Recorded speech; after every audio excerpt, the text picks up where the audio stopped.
TT results 2021 results में कई गड़बड़ियां हैं। आप देख सकते हैं कि जब रिजल्ट्स निकाले गए बिहार सरकार के द्वारा तो बहुत सारे नियम कानून उसमें बीच में लगा दिया गया, जो कि काफी भारी पड़ सकता है। 22 अभ्यर्थियों ने केस दर्ज करवाया हाई कोर्ट में। हाँ, बिल्कुल सही सुन रहे हैं कि अब 22 अभ्यर्थियों ने विभिन्न मुद्दों को लेकर जो गड़बड़ियां हुई रिजल्ट्स में केस दर्ज करवा दिया है। बीच परीक्षा में नियम नहीं बदला जा सकता है।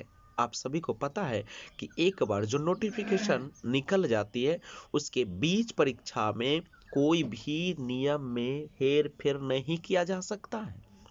बहाली पर क्या असर पड़ेगा ये तो वक्त बताएगा, लेकिन तत्काल अभी जो केस हुए हैं उसकी कुछ दिनों के लिए ये तो टल गया। एसटीटी रिजल्ट के खिलाफ अभ्यर्थियों ने हाई कोर्ट में दी याचिका और वह विभिन्न मुद्दों को उठाया। जैसे आप देख सकते हैं कि एसटीईटी माध्यमिक परीक्षा के रिजल्ट के खिलाफ 22 अभ्यर्थियों ने पटना हाई कोर्ट में केस किया। उनका मानना है या कहना है कि बीच परीक्षा में कई चीजें जोड़ दी गई जो विज्ञापन में नहीं था।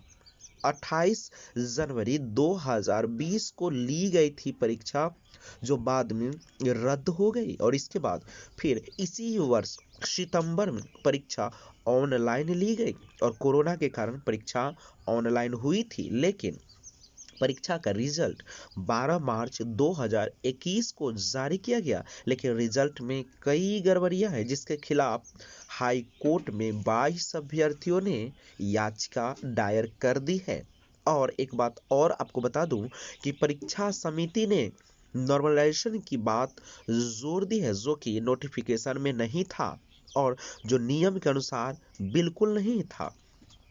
और ये नॉर्मलाइजेशन की प्रक्रिया तभी जोड़ी जाती है जब आपका कट ऑफ मार्क्स फिक्स ना हो। लेकिन यहाँ पे 50% जनरल का और 45% ओबीसी का था, तो फिर और सीट भी बहुत सारे विषय का पूरा नहीं हो रहा था, तो क्या जरूरत थी नॉर्मलाइजेशन की।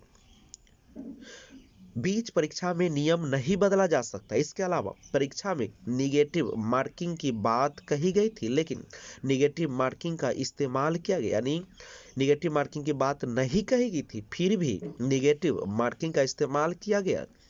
एसटीईटी का रिजल्ट कोटिवार जारी नहीं किया गया। जो आंसर की हमें दी गई इसके साथ कोई रेस्पॉन्स शीट नहीं दी गई और हम लोगों ने जब सूचना के अधिकार के परीक्षा का रिकॉर्ड बिहार बोर्ड से मांगा तो बताया गया कि परीक्षा का रिकॉर्ड अभी नहीं है, यानी इसका जवाब हम लोगों को 9 अप्रैल को दिया गया। तो अब आप इन चीजों से अंदाजा लगा सकते हैं, लेकिन इन सब बातों से क्या बहाली पर असर पड़ेगा?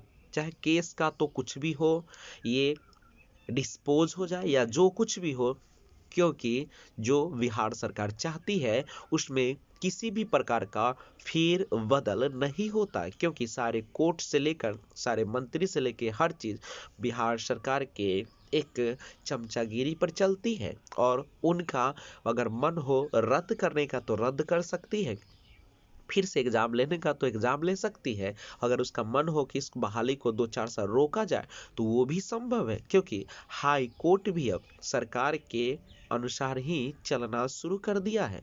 तो अब इसका क्या असर होगा तो वक्त बताएगा, लेकिन जो भी एसटीटी क्वालिफाइड कैंडिडेट है उनकी बहाली कुछ दिनों के लिए हो सकती है बाधित और उन्हें करना पड़ सकता है एक लंबा इंतजार। लेकिन देखते हैं, वैसे तो इसमें कोई दम नहीं है।